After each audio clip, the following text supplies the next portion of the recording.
রাহিম যে প্রবাসে থাকতো, বাড়িতে ফোন দিলে মা বারবার বলতেন কবে ফিরবি রে।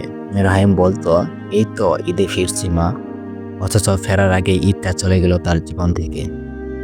রাহিমের জীবনের অর্ধেক সময় কেটে গেল বিদেশে। মাথার ঘাম পায়ে ফেলে টাকা পাঠিয়েছে বাড়িতে।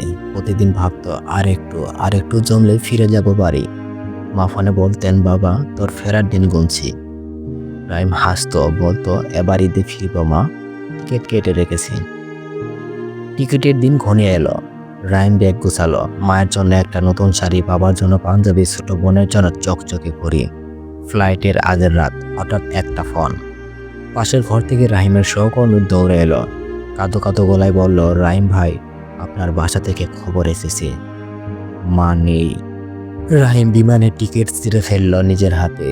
ব্যাগের মাঝখানে রাখা তার মায়ের শাড়িটার উপর নোনা জল পড়ছিল। সারা জীবনের জন্য থমকে গেল রাহিম। তার জীবনে এই তার আসলো না, হলো না বাড়ি ফেরা।